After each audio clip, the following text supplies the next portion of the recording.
All right, welcome to another edition of Radio Infoside in its podcast form. That intro piece was originally from the website elo.pl, which I believe is now defunct, but that little clip was behind the darkness, so give them a plug if they're still out there somewhere.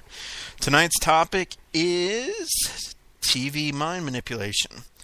And there's some other topics I want to get into. I promised some people I'd do a podcast on Catholicism. I'm not quite ready to do that yet. I might touch it a little bit into it tonight. But this will just be a quick and dirty podcast, how we say that, and go super long on just common behavioral modification techniques that I see on TV. And I by no means came up with all these. This is no means a complete list. But this will just kind of get you thinking about things, and a lot of you probably know this who might listen to this podcast or are aware that manipulation is going on to a certain degree, but it's always good to have a reminder, because with cognitive dissonance and the normalcy bias, we always fall back into our normal mode of operation. We forget that there's things out there that are really strange and affect us, and if we aren't vigilant against them, they'll affect us without knowing it. So here's a reminder. All right, so let's just jump right into it. I'll go ahead and list 13 of them, and then we'll go back and talk about each one in depth. Number 1, the family view format. Number 2, the 3-second commercial rule. Number 3, social engineering, with an example of, just go ahead and say it, the gay wise person. Ideas of roles, the stereotyping of roles that are passed down to us through television. Framing debates to only 2 predefined solutions, filtering information. Number 6, social proof, ganging up in what I called what the herd likes. 7, the megahertz of the TV. It buzzes at 60 hertz. Why does it do that? 8, appeals to really deep-seated drives like sex drives, pride, that type of thing. 9, beating up strawmen, controlling the flow of debates. Number 10, memes that go along with the deep state's agenda, which kind of relates to social engineering, just in a different way. 11, using actors' opinions, crossing domains, and I'll get into what that means. Number 12, familiar voices, appeals to icons, and number 13, semiotic hijacking, which you could argue is pretty much what a lot of this stuff boils down to. So let's talk about number 1, the family view format. A lot of shows, especially like TV news talk shows, will have a format where there'll be either mixed company, a couple men, a couple women, they're all seated comfortably and they're talking back and forth, or it'll be almost like a family unit where there'll be a man and a woman, and this is specifically designed to get past your guard, because typically, I guess in psychology, if you feel like you're in this relaxed environment, or if you're in a family environment where it seems almost like through the TV you're part of the debate, or at least an active listener in the presence of what's going on, you're more likely to absorb a lot of the ideas that are bannered around. So that's why lately we see all sorts of these news formats where it's just a bunch of people having a chat.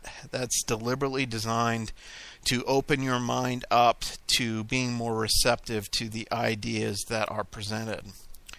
Number 2, the 3-second commercial rule. This isn't a hard and fast rule, but it's pretty consistent.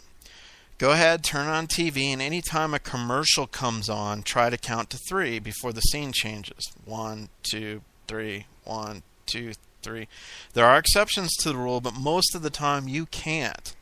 And a lot of movies are like this too, where they're constantly flipping the scenes from different angles.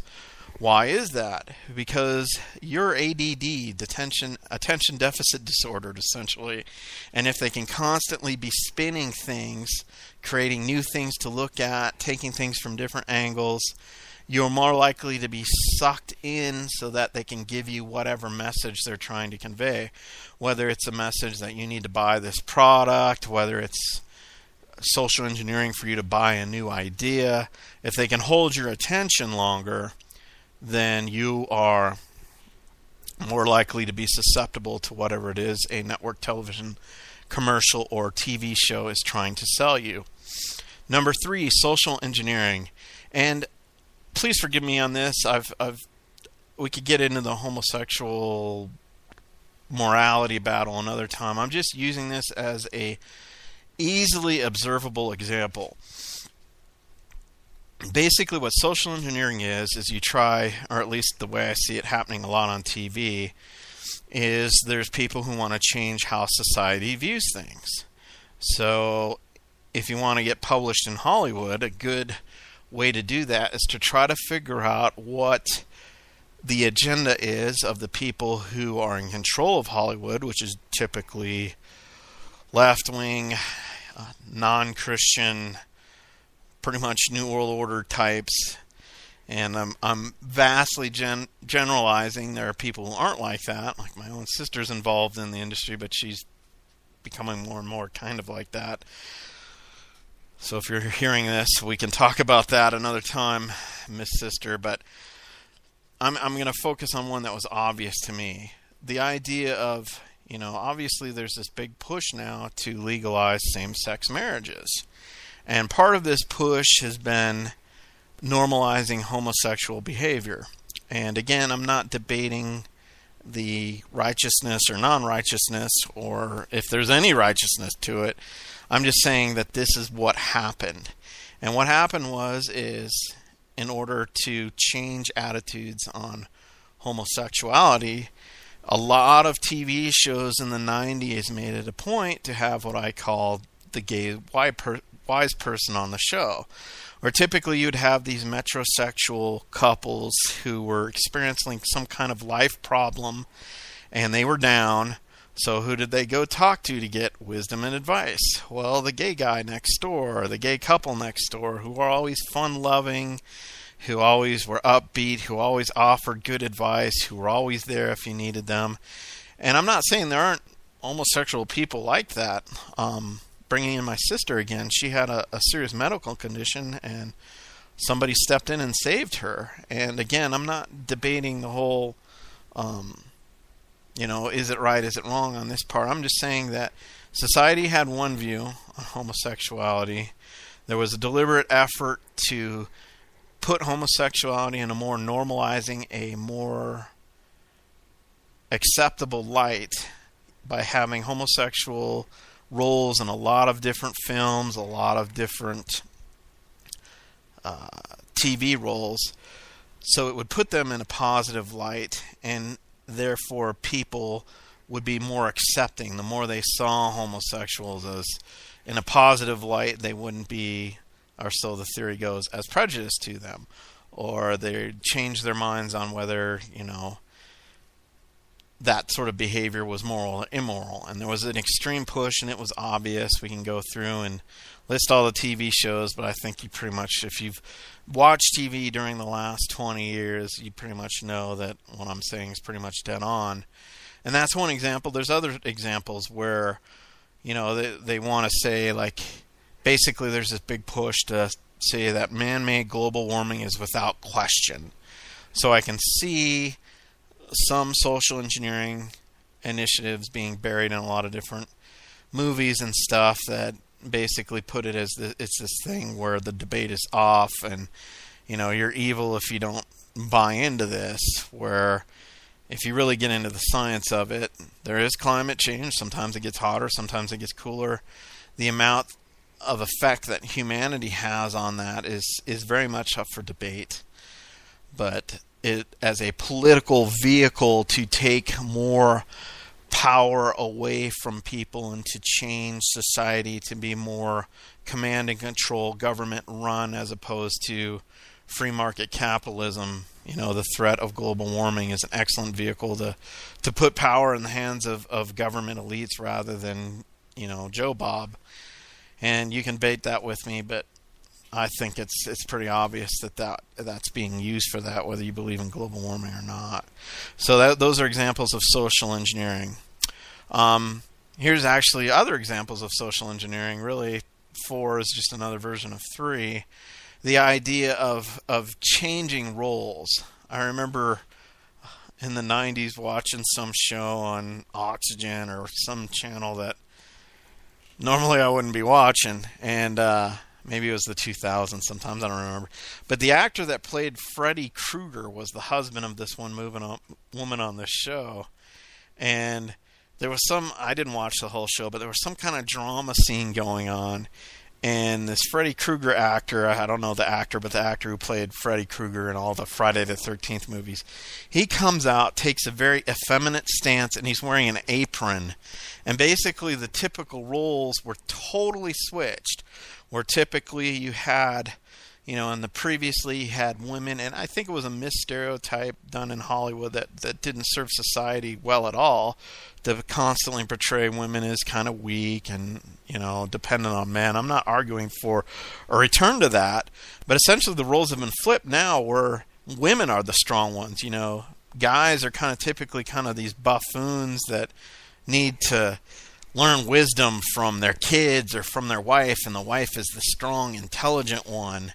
The idea of portraying, a normal life is something that's just constantly filled with drama and interpersonal strife might actually make people who watch those shows turn into drama queens.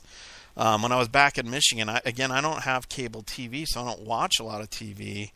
I was back there and staying in some hotels, so I was watching TV, and it was amazing to me how the metrosexual, effeminate guy look was just being pushed on commercial after commercial after commercial. You had these really skinny guys having these beards and these kind of haircuts and glasses, maybe wearing flannel and the skinny jean stuff.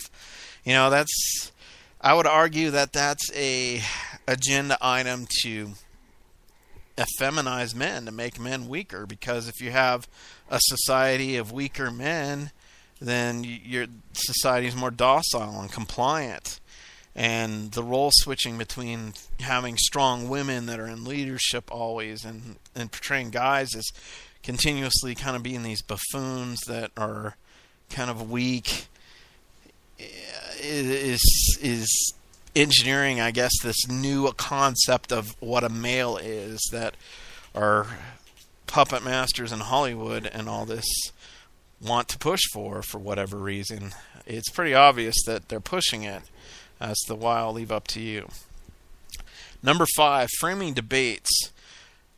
Typical propagandist technique, both on TV and elsewhere, is to essentially give you 2 predefined solutions.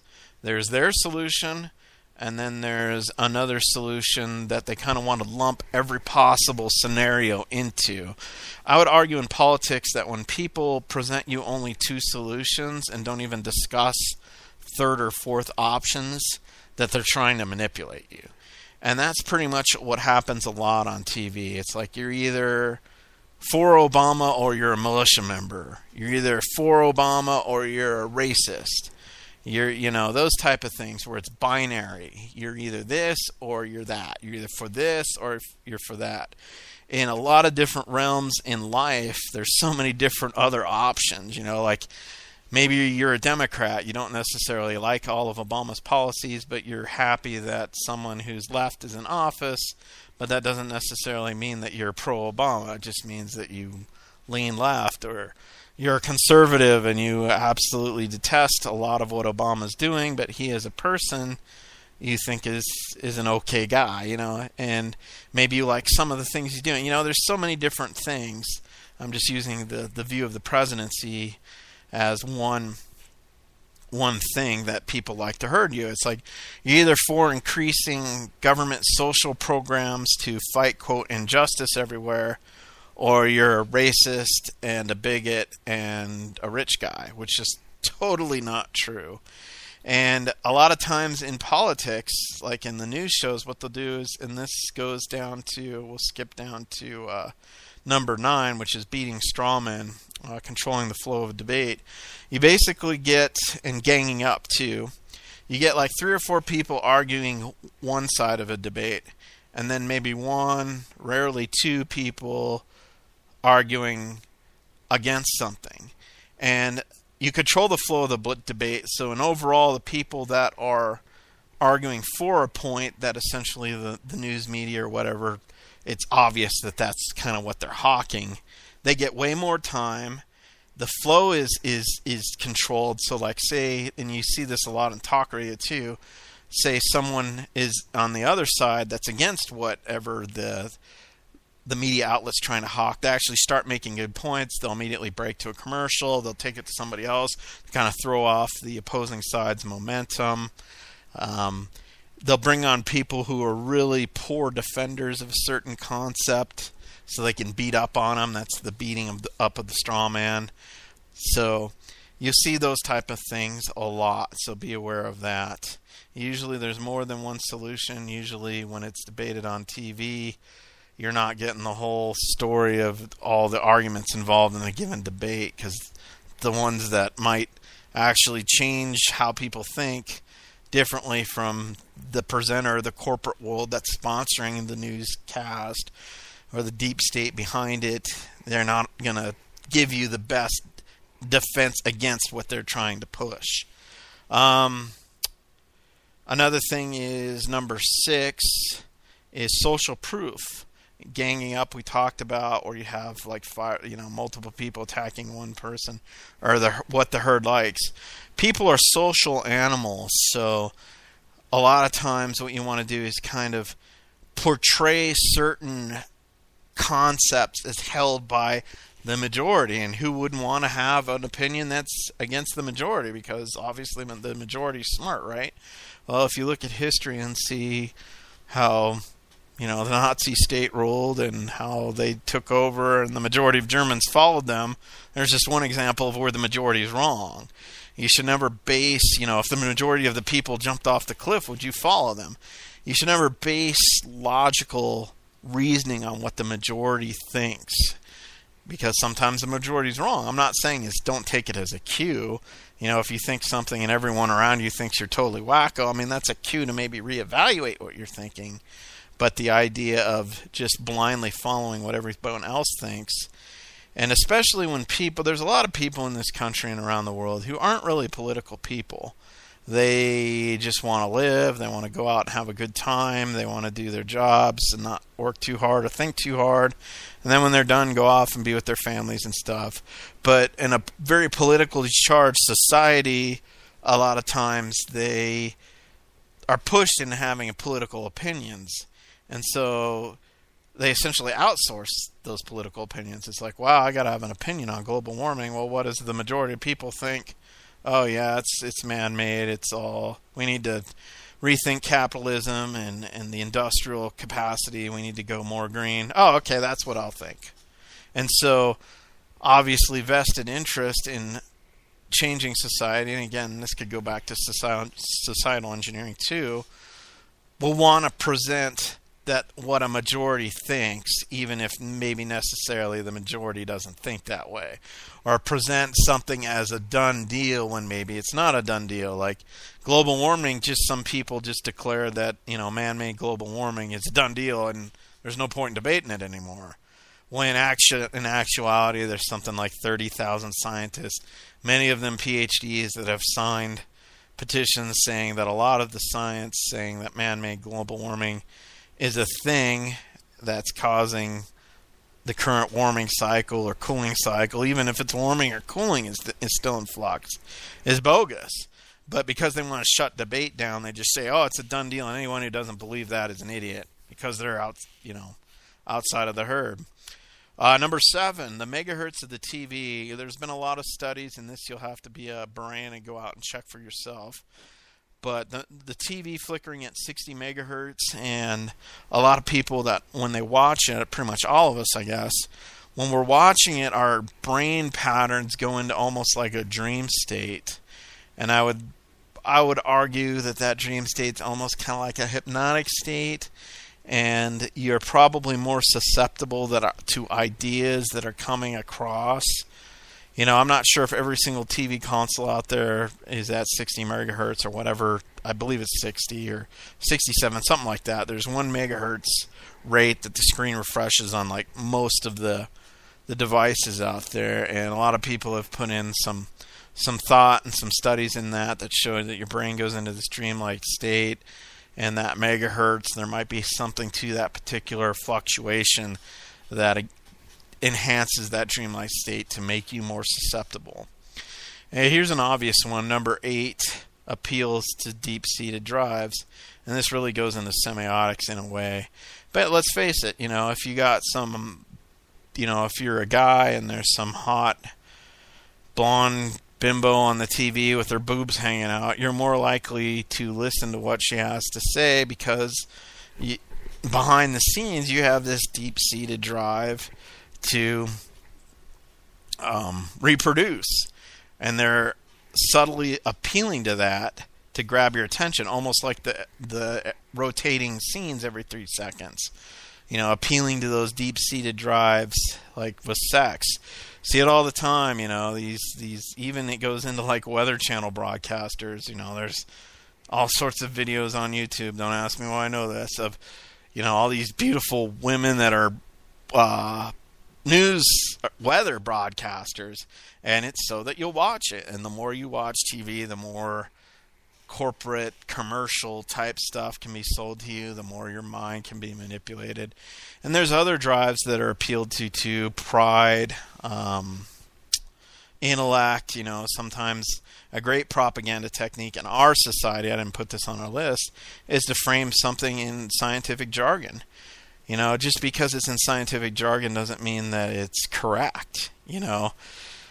What is it? Abraham Lincoln said that, 54% of what you hear on the internet you shouldn't believe. That's scientific jargon, but, is that a true quote? Absolutely not, because, you should be able to figure that one out.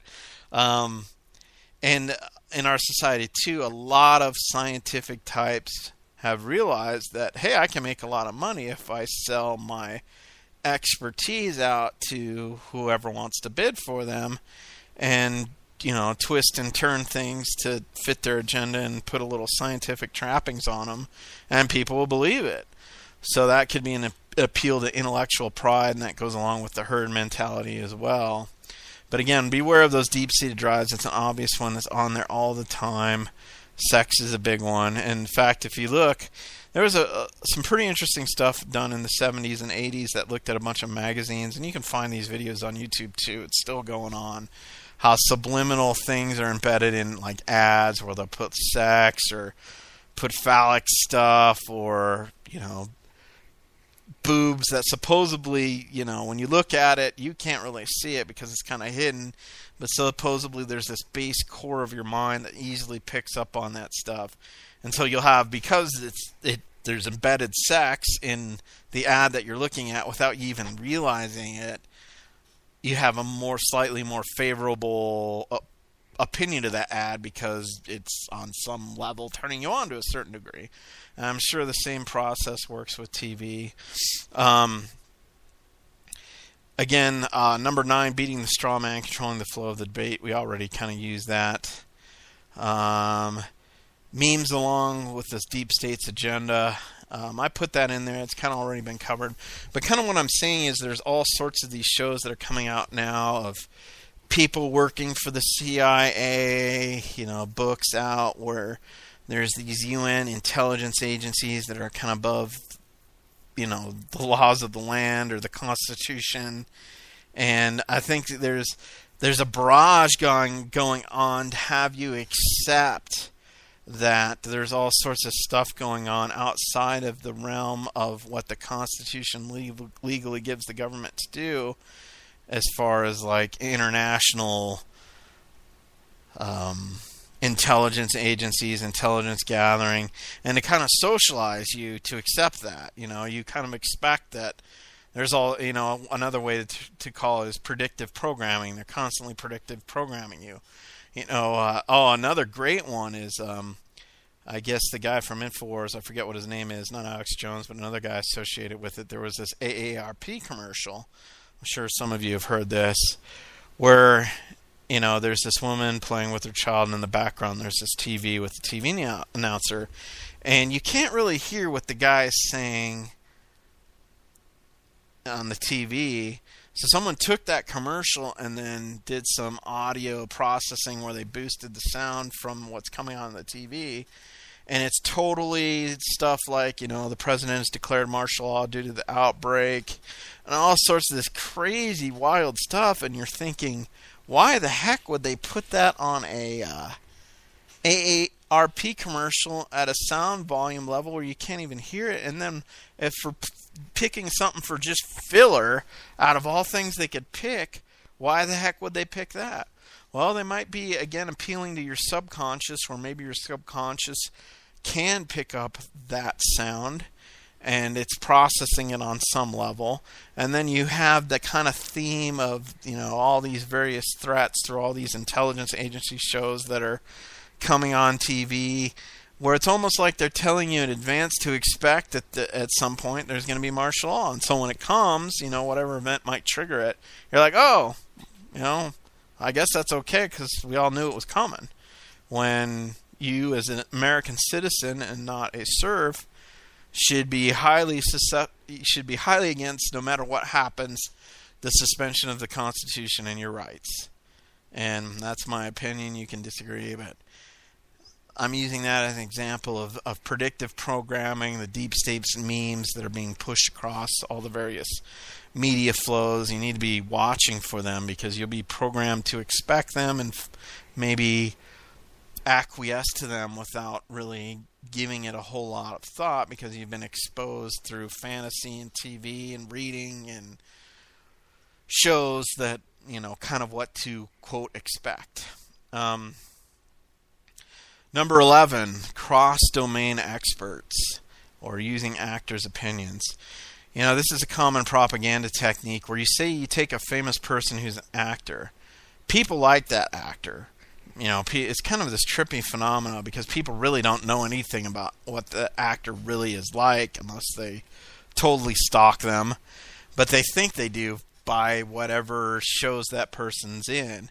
But anyway, that person's famous, and because people like them, are familiar with them, and it's almost like this pseudo family member that you kind of think you have, even though you don't. You really don't know this person at all. When they have an opinion on something, you're more likely to listen. And some of you go, well, that's not true. I would argue, well, then how come they're always having people that have absolutely no clue on a specific topic? Why is Leonardo DiCaprio talking to the UN about climate change? I mean, he's an actor. He's not an environmentalist. He's not, he might be on a hobby level, but he's not a guy with any kind of scientific background. He's not a guy who's probably studied the issue. He's not known for any kind of expertise on that thing other than he's a famous person. So there's a lot of cross domains. Like you're an expert in one domain or you're famous in one domain. So they pull you out of that domain and put you in a different domain, hoping that some of that fame and sway that you might hold might transfer into other domains. So beware of that. When you see actors or famous people talking about geopolitics or science, they don't know what they're talking about any more than you, but yet they're on your TV screen talking to you, and you're not. Why? It's because they hope to use those people to sway people, even though they really have. Gwyneth Paltrow really has no business talking about geopolitics any more than you do or I do. Familiar voices, number 12, appeals to icons. Same type of thing.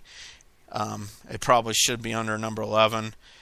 It's in a commercial, they're using famous actors' voices. The actors never identify themselves, but it's a familiar voice. It's a voice that you're used to. It's a voice that you might attach some emotional connection with.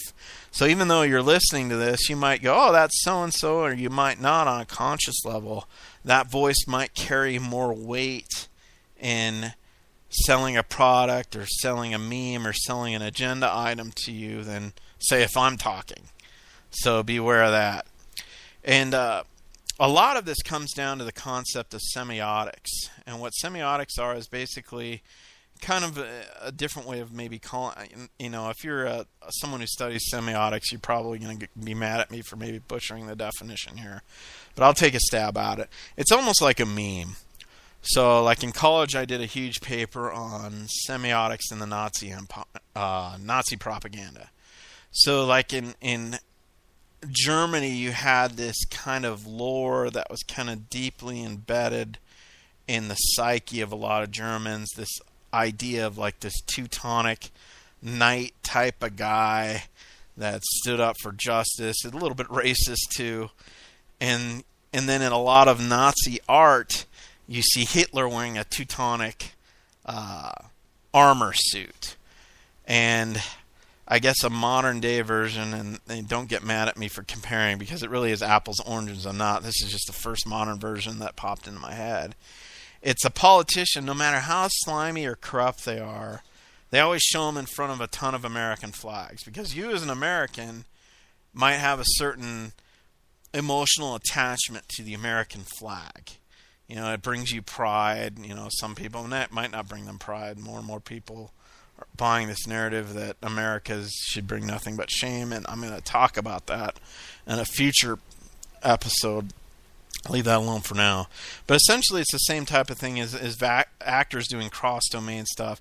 It's a meme that you're hijacking, and you're trying to, a political campaign that uses a certain common rock song. People might like that rock song, and then when the politician comes out, you're already in an emotional state that's been manipulated to a certain degree, so that you're like, oh, that's a cool song. Yeah, this is rockin'. Where before maybe you would have been like, ho-hum.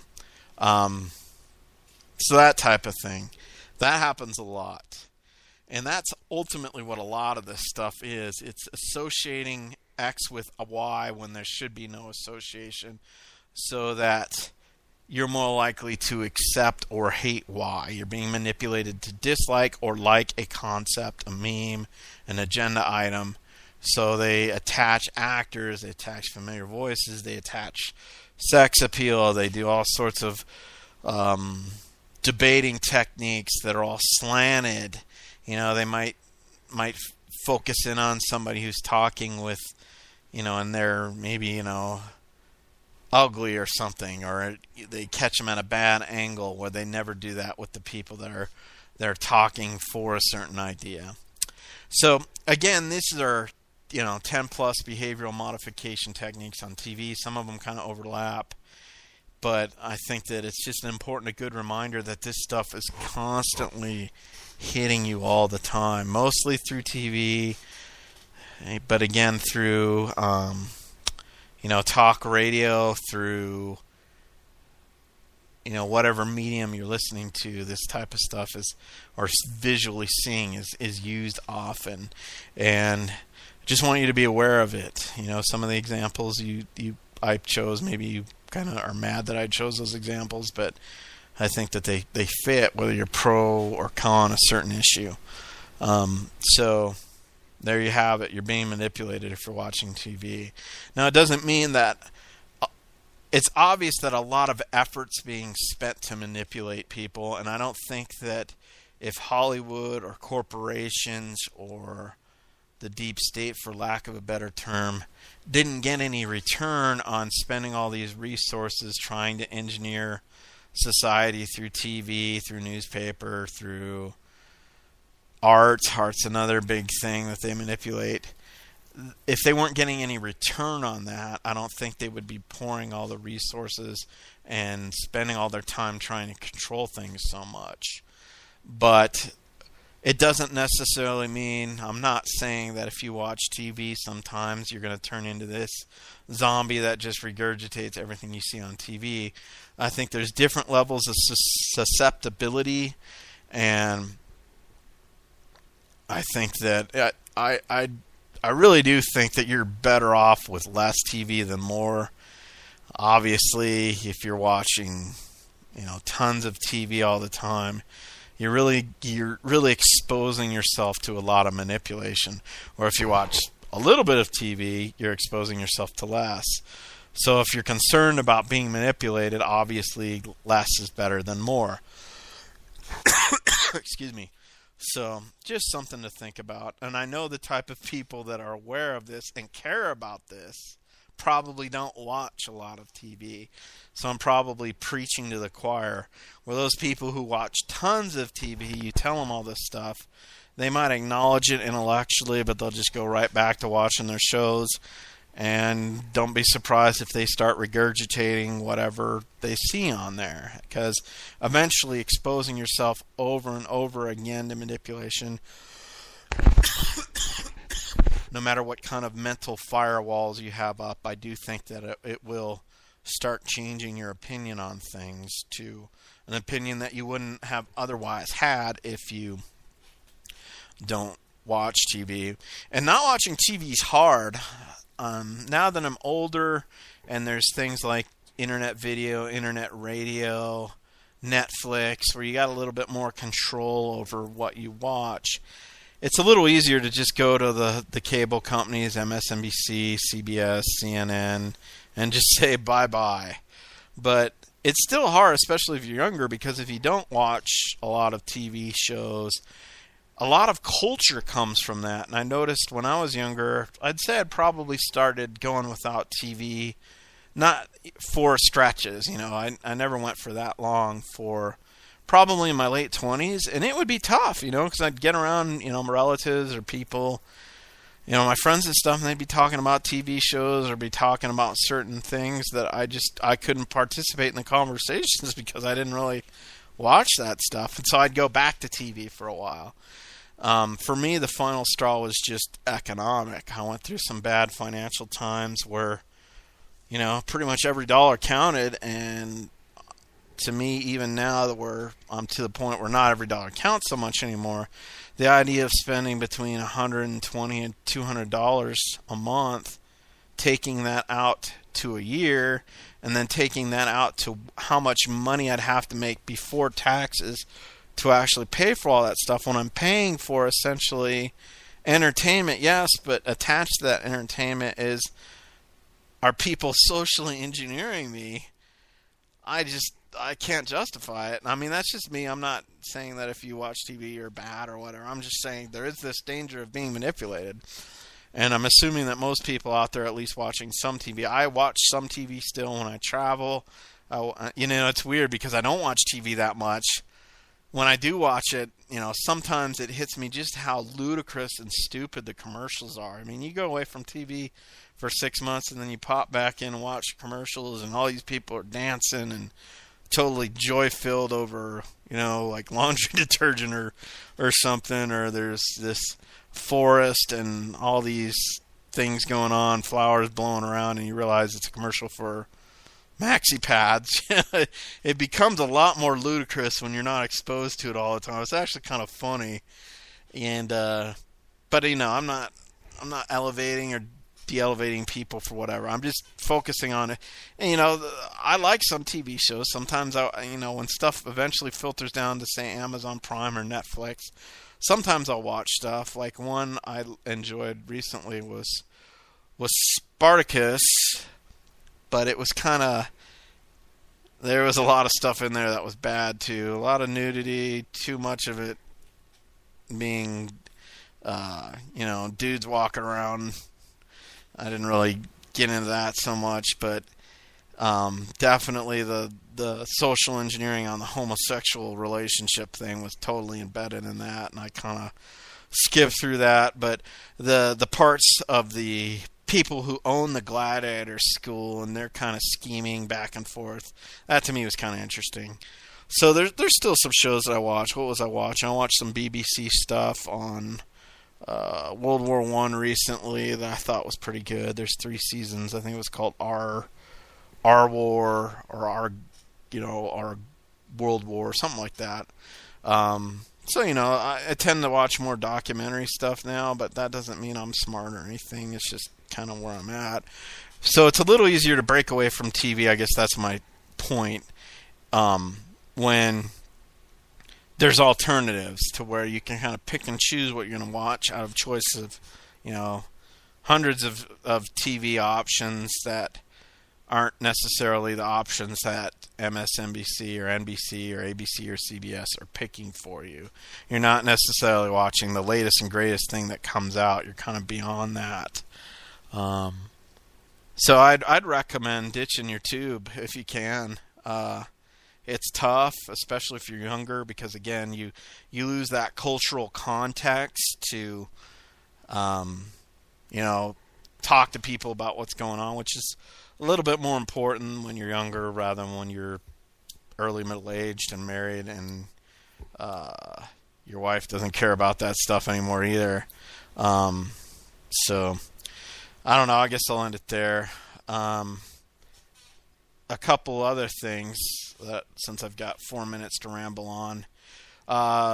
Trans-Pacific Partnership is a treaty like NAFTA that's all secretive. You can't really see what's going on. And even congressmen who hear about it aren't allowed to write. They can write notes, but they're not allowed to take their notes with them. They have to leave it there. It's so secretive. I don't know where the Constitution gives corporations the right to, quote, classify trade negotiations that are going to affect almost every working person in this country. It's like, oh, we can vote on it, but we can't see what's in it.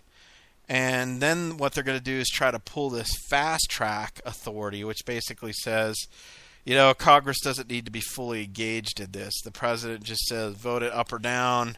I think that's how fast track works. And you've got like a either simple majority or 2/3 majority. But it takes all the debate out of it. They can blow it through. And there's all sorts of these trade pacts that are floating out there. That's like the alphabet soup of fascist, neo-feudalistic corporate trade pacts. And again, I know a lot of people out there are totally pro-capitalism. I'm pro-capitalism because I think it's the freest system out there.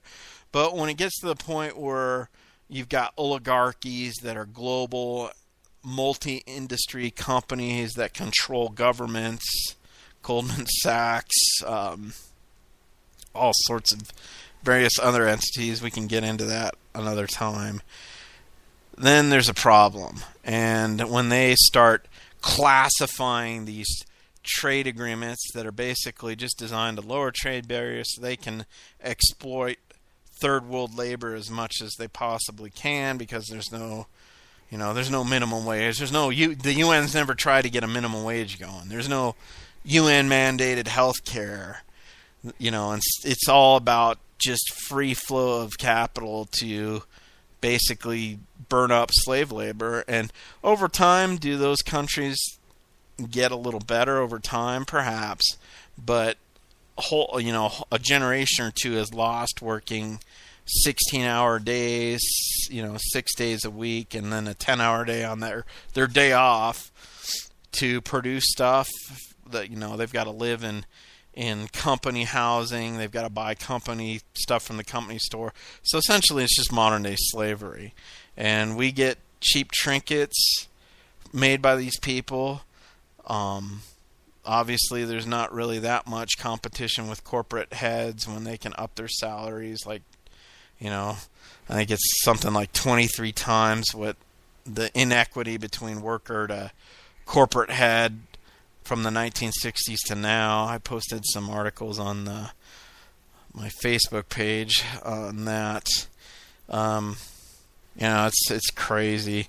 So I think that whatever trade pacts come, if you're not allowed to read them, you just are given this yes or no vote with very little time for debate, you shouldn't reward that behavior, so you should just vote it down. Even if it's the best trade pact in the world, the fact that there's no time for debate, the fact that it's rammed through, the fact that all these other trade pacts like NAFTA, the South Korean trade pact, that were promised to bring all this prosperity to America, ended up just sucking billions of dollars out of the economy and shipping our industrial capacity overseas. The fact that the various same people are giving us more trade pacts, we shouldn't reward them for their behavior. For previous mistakes, we shouldn't believe anything they say.